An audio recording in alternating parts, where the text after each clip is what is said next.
La deuxième étape de ce cas pratique va être de gérer la page d'accueil. Donc ce qu'on va vouloir, c'est que quand un utilisateur souhaite accéder à notre application, il va se connecter sur le port localhost 9090 et ensuite il va vouloir lancer la page d'accueil de notre site. Donc pour ce faire, il va falloir être capable de renvoyer l'information depuis le serveur.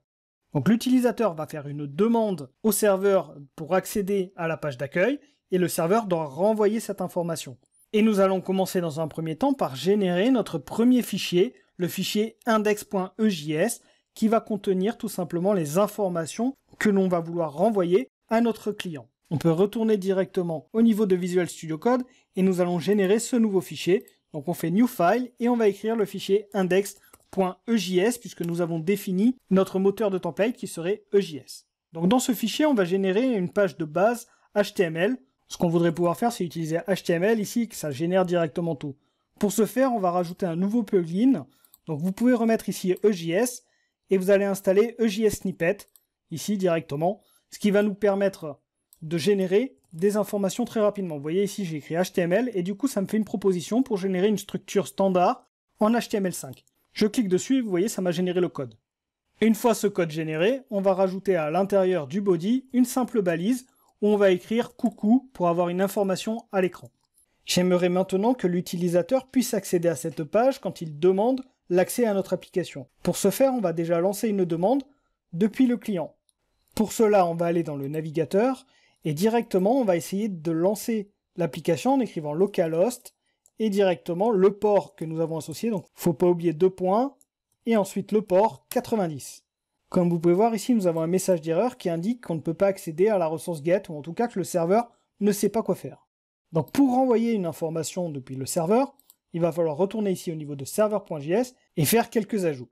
Donc pour ajouter au serveur la possibilité de renvoyer une page, et en l'occurrence la page index.ejs, il va falloir rajouter ce bout de code ici, qui va tout simplement indiquer que quand on reçoit une demande de type GET, donc là c'est bien la méthode GET, c'est-à-dire une information demandée via l'URL. Donc quand on reçoit au niveau de l'URL la demande /, c'est-à-dire la page de base d'un site internet, dans ce cas-là, il va réaliser les actions qui sont dans la fonction ici, c'est-à-dire qu'il va renvoyer le fichier index. Donc il s'appelle index et directement de base, le serveur va savoir qu'il va renvoyer le fichier index.ejs. Ça, c'est parce que nous avons rajouté la ligne disant que nous allons utiliser au niveau du View Engine le moteur EJS. Donc on n'a pas besoin de spécifier l'extension du fichier index. C'est forcément le fichier index.ejs qui sera renvoyé. Donc on va retourner au niveau de Visual Studio Code et on va rajouter cette ligne de code. On peut le mettre en dessous du listen ou au-dessus, je préfère le mettre au-dessus. Donc je vais mettre app.get donc pour spécifier le type de requête qu'on reçoit. C'est une requête de type get. Et ensuite, on met le /, ça c'est la demande qu'on a reçue du client. Donc il veut accéder à la page de base de l'application ou du site web. Et du coup, derrière, on va lancer une fonction anonyme dans laquelle on va récupérer 2 informations, la requête de l'utilisateur et la réponse qu'on va envoyer. Donc on va écrire rec et res pour response. Ensuite, à l'intérieur de cette fonction qui sera appelée, on renverra directement l'information en écrivant res, donc la response, .render pour envoyer le fichier, et on dit qu'on va envoyer le fichier index.ejs, c'est sous-entendu comme je vous l'ai dit, puisque c'est le View Engine ici qui indique que ça va directement rajouter l'extension EJS. Enfin, en tout cas, que ça va envoyer ces fichiers-là. On peut sauvegarder, et normalement, si on retourne sur notre page et qu'on actualise, on devrait avoir la page qui se lance. Sauf que, comme vous pouvez le voir ici, il y a une petite erreur, c'est qu'il nous dit qu'il ne sait pas comment envoyer l'information index.js parce qu'il ne la trouve pas.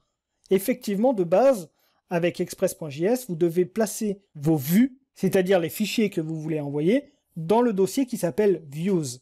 Donc nous allons rajouter un nouveau dossier à l'intérieur de l'application qui va s'appeler views. Et dans celui-ci, nous allons déplacer le fichier index.js. Et directement, il va pouvoir faire l'association. On peut actualiser et nous avons bien notre coucou qui apparaît.